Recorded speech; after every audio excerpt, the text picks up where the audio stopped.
दुनिया की सबसे भयानक बीमारी कौन सी है? मेरे पास लिस्ट है। ट्यूबरक्लोसिस। ट्यूबरक्लोसिस की सच्चाई ये है कि 10% ट्यूबरक्लोसिस के मरीज ट्यूबरक्लोसिस से नहीं मारे जाते, सुसाइड से मरते हैं। ये ऑफिशियल फिगर है। यानी कि ट्यूबरक्लोसिस के पेशेंट अपने बीमारी से और बीमारी के इलाज से इतना परेशान हो जाते हैं तो उन्हें लगता है कि मरना ही ज़्यादा आसान है, सुसाइड करना ज़्यादा आसान है। या फिर मैं बोलूँ कि ट्यूबरक्लोसिस से ज़्यादा भयानक बीमारी chronic kidney disease. Chronic kidney disease के पेशेंट्स, एंड स्टेज के पेशेंट, जिन्हें हफ्ते में 2 बार 3 बार डायलिसिस के लिए जाना पड़ता है, यानी कि अपना बॉडी का सारा खून निकाल के मशीन में डालते हैं, फिर दोबारा वो बॉडी में आता है। ये बहुत ही दर्दनाक प्रोसेस है। और क्रॉनिक किडनी डिजीज़ के अगर पेशेंट से पूछें, सिर्फ पेशेंट सफ़र नहीं करता, पूरा परिवार सफ़र करता है। तो मान लें हम कि chronic kidney disease should be called as the most dangerous disease. लेकिन अगर हम बात करें कैंसर की, तो कैंसर के पेशेंट को आपने देखा है जो भयंकर तरह से उनके, मान लो ओरल कैंसर है, घाव ऐसे होते हैं जिसमें खून टपकता है और लिटरली कीड़े घूमते रहते हैं और वो भी गिर रहे होते हैं और बहुत ज़्यादा पेन में तड़पते हैं, कमज़ोर हो जाते हैं, वीक हो जाते हैं, वेट घट जाता है। तो हम मान लें कि नहीं, कैंसर सबसे ज़्यादा डेंजरस भयानक बीमारी बोल सकते हैं। या फिर हम बोलें ऑटिज़म की बात कर लें। छोटा बच्चा अभी 2-3 साल का है, ऑटिज़म डिटेक्ट हो गया, यानी कि ज़िंदगी भर वो ऑटिज़म का पेशेंट बना रहेगा। यानी कि उसे आम भाषा में कोई पागल बोल सकता है, मंदबुद्धि बोल सकता है, यानी कि he will be dependent on somebody else for rest of the life. तो क्यों ना हम ऑटिज़म को सबसे भयानक बीमारी बोल लें। या फिर हम इनफर्टिलिटी की बात कर लेते हैं। इनफर्टिलिटी जो सोशल स्टिग्मा से जुड़ा हुआ भी है, इरेक्टाइल डिसफंक्शन, इनफर्टिलिटी। या फिर गैंग्रीन की बात कर लें। गैंग्रीन यानी कि जिसमें पैरों के उंगलियां सड़ने लगती हैं, आंखों के सामने गलने लगती है, जैसे मोमबत्ती पिघलता है, उसी तरह से। कौन सी बीमारी ज़्यादा भयानक है? मेरे हिसाब से ज़्यादा भयानक बीमारी है अज्ञानता।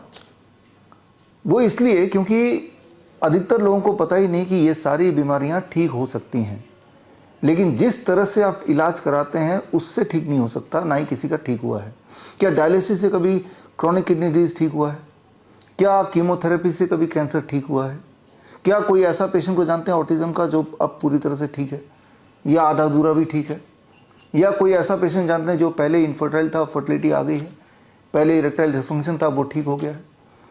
जो मेथड आप यूज़ करते हैं, जो कन्वेंशनल एलोपैथिक ट्रीटमेंट आप यूज़ करते हैं, उसमें कोई इलाज नहीं है।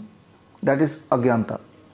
तो करना क्या होगा? मेरे पेशेंट ठीक होते हैं, डॉक्टर BRC के प्रोटोकॉल जो फॉलो करते हैं वो घर पे रह के ही ठीक होते हैं, और इतनी भयानक दिखने वाली बीमारी का आसान से आसान इलाज अवेलेबल है, वो भी एविडेंस बेस्ड। तो खैर, 23 जुलाई यानी कि चंद्रशेखर आज़ाद जयंती, बाल गंगाधर तिलक जयंती के दिन 11 बजे दिल्ली के one of the biggest auditorium, Shri food auditorium में मेरे इस तरह के पेशेंट्स जो अलग अलग भयानक बीमारियों से को झेल रहे थे, एलोपैथिक इलाज करा रहे थे, अपनी हालत बद से बदतर बना रहे थे, और वो हमारे संपर्क में आते हैं या इस तरह के वीडियो के संपर्क में आते हैं और घर पे ही अपना इलाज कर लेते हैं और पूरी तरह स्वस्थ हो जाते हैं। तो ऐसे पेशेंट्स आपसे मिलने आ रहे हैं। आप में से बहुत लोग अक्सर पूछते हैं कि क्या आपके पास ऐसे पेशेंट हैं जिनकी डायलिसिस छूट गई? कैसे पेशेंट हैं जिनका कैंसर ठीक हो गया? कैसे पेशेंट हैं जिनका ऑटिज्म ठीक हो गया? कैसे पेशेंट हैं जिनका गैंग्रीन ठीक हो गया? कैसे पेशेंट हैं जिनकी ट्यूबरक्लोसिस ठीक हो गया, हार्ट का डिजीज ठीक हो गया, डायबिटीज़ चली गई, BP चली गई? तो खैर, उसका जवाब अब आपको मिलने वाला है। ऐसे पेशेंट हैं और ऐसे पेशेंट से आप चाहें तो डायरेक्टली मिल सकते हैं।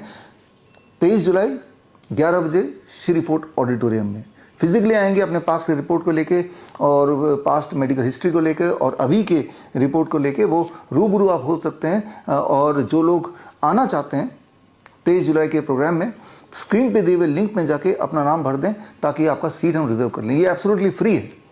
और इस प्रोग्राम में ये ना केवल वो पेशेंट आपसे मिलेंगे, बल्कि उन्होंने क्या किया, कैसे अपने आप को बीमारी के जाल से बाहर निकाला और दवाइयों के जाल से बाहर निकाला, वो अपनी कहानी भी बताएंगे। और मैं खास ट्रेनिंग, एडवांस ट्रेनिंग आपको दूंगा, जिसके माध्यम से घर बैठे ही आप भी ऐसा कुछ करके अपने आप को बीमारी से, दवाइयों से और डॉक्टरों से आज़ाद कर सकते हैं। जो लोग आ नहीं सकते तो घर बैठे ही आप मुझसे जुड़ सकते हैं लाइव www.coronakal.tv में 11 बजे आप जुड़ जाइए, तो ये ट्रेनिंग घर बैठ के भी ली जा सकती है। इस ट्रेनिंग में अगर आप फिजिकली आना चाहते हैं तो रजिस्ट्रेशन आवश्यक है। स्क्रीन पे दिए हुए लिंक में जाकर रजिस्ट्रेशन करना ज़रूरी है, नहीं तो number of seats are limited, 2000 seats हैं। कहीं ऐसा ना हो कि आपको सीट्स ही ना मिले। और इस ट्रेनिंग में जब आएंगे तो जब वापस जाएंगे तो आपको 500 पेज का एक रेफरेंस बुक मैं आपको दूंगा, that is free, everything is free.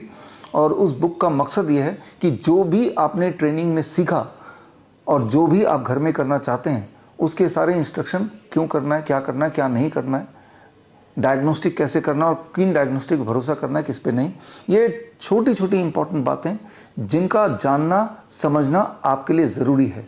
After all it is a matter of your life and death.